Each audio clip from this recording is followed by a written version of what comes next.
사도행전 28장 1절에서 5절 말씀 묵상입니다.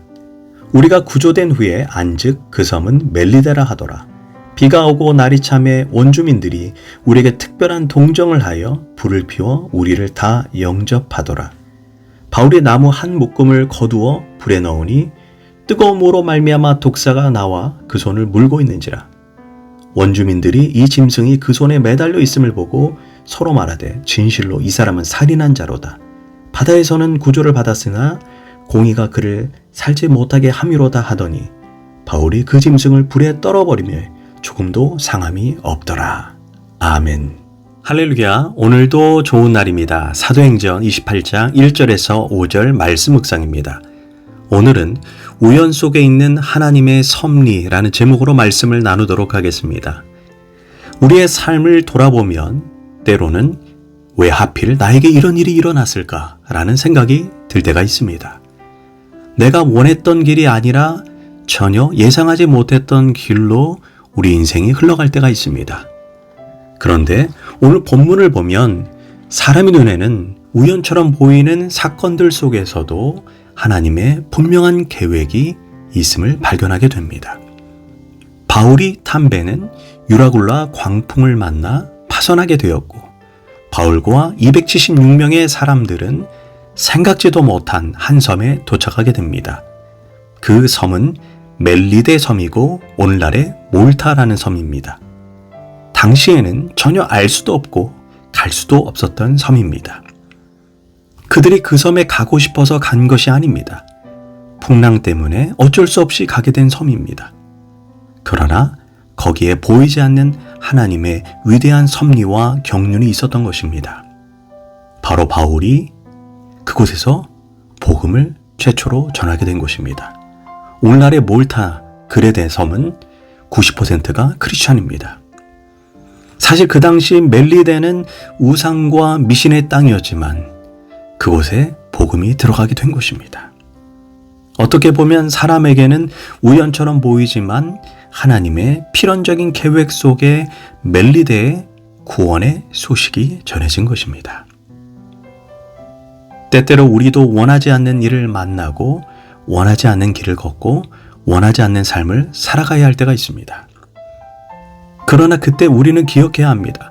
내가 원하지 않았던 그 길에도 하나님의 계획이 있을 수 있다. 우리 눈에는 우연처럼 보이는 일이 하나님의 손안에서는 결코 우연이 아닐 수 있습니다. 이제 멜리데 섬에 도착한 바울과 그 일행은 본의 아니게 원주민들의 도움을 받게 됩니다.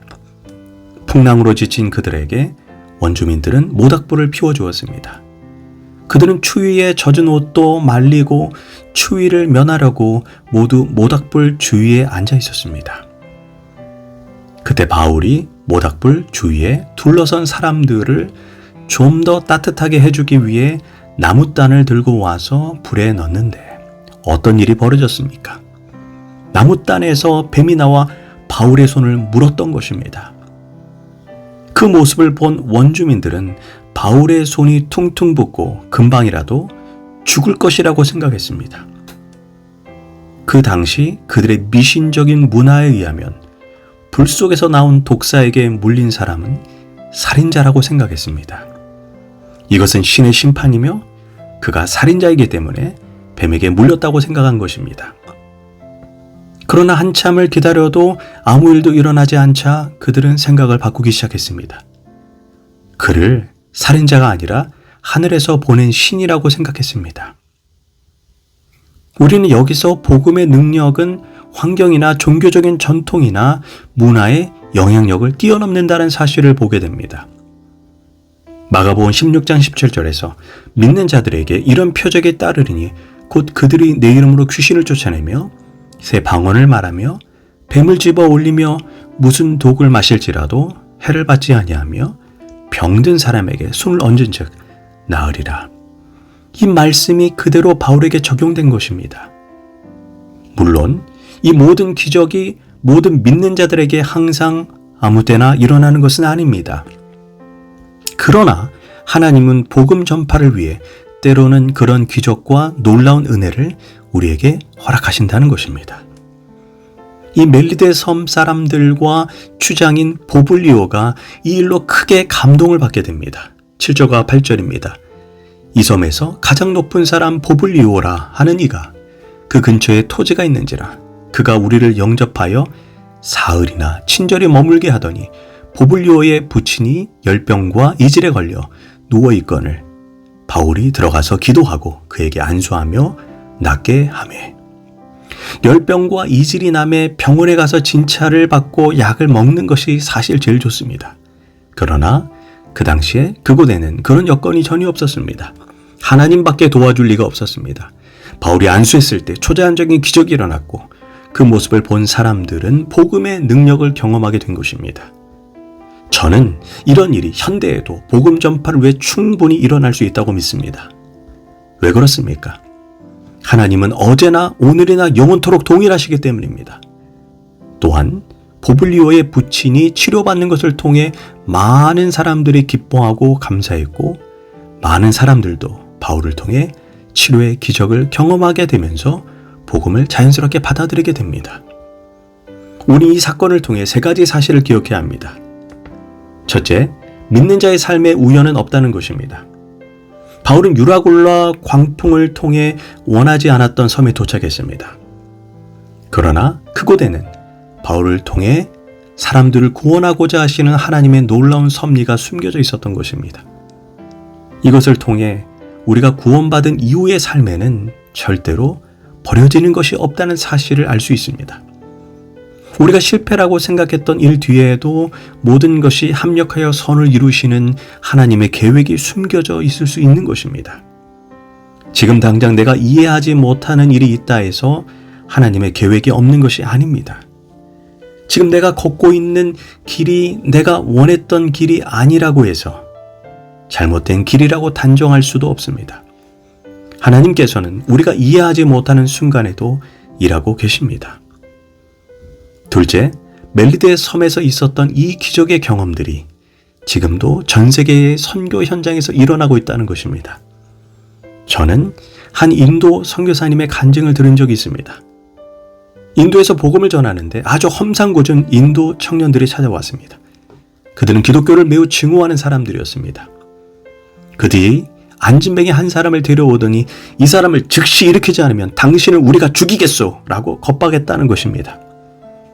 사실 선교사님도 그 순간 매우 두렵고 겁이 났다고 합니다. 그러나 너무나 절박한 상황에서 용기를 내어 나사렛 예수 그리스도의 이름으로 일어나 걸어라! 그렇게 선포하자 그 사람이 몸을 뒤틀면서 일어나 걸었습니다. 놀라운 것은 그 장면을 목격한 힌두교 청년들이 즉시 무릎을 꿇고 회심하는 역사가 일어났다는 것입니다. 지금도 하나님은 복음을 위해 복음의 불모지에 이러한 놀라운 일들을 일으키고 계신다는 것입니다. 셋째, 영적인 은혜와 물질은 서로 깊은 관계가 있다는 것입니다. 그들은 열병도 낫고 이질도 나았습니다. 모든 사람들이 와서 병고침도 받았습니다. 그러자 그들은 바울 일행을 후하게 대접했다라고 말합니다. 물질로 대접했을 뿐만 아니라 배를 타고 떠날 때에는 항해 중에 쓸 것을 배에 잔뜩 실어주었습니다. 교회 안에서도 은혜가 충만하면 성도들은 11조, 선교원금, 감사원금, 구제원금을 누가 시키지 않아도 자발적으로 기쁘게 헌신합니다. 선교하자, 구제하자, 헌금하자 아무리 골백번 외친다고 이루어지는 것이 절대로 아닙니다. 은혜가 충만하면 지갑에 회심이 일어나는 것입니다. 사개오는 예수님을 통해 받은 은혜가 크자 누가 시키지도 않았는데 내 재산의 절반을 가난한 사람에게 주겠고 남의 것을 빼앗은 적이 있다면 4배나 갚겠습니다. 라고 했습니다. 은혜를 받으면 사람에게 나눔과 구제와 섬김이 뒤따라옵니다. 그러나 은혜를 받지 못한 사람과 교회 공동체는 마음이 강팍해지고 인색해진다는 것을 알 수 있습니다. 그러므로 교회가 영적인 은혜로 충만하기 위해서 성령과 말씀과 기도가 충만해야 합니다. 이제 바울이 탄 배는 이탈리아 반도 제일 남단에 있는 항구 도시 레기온을 지나 오늘날의 나폴리 지역인 보디올에 도착했습니다. 여기서 드디어 그 지루했던 해상 여행은 끝이 납니다.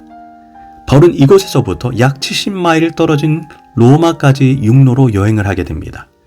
14절과 15절입니다. 거기서 형제들을 만나 이레를 함께 머무니라.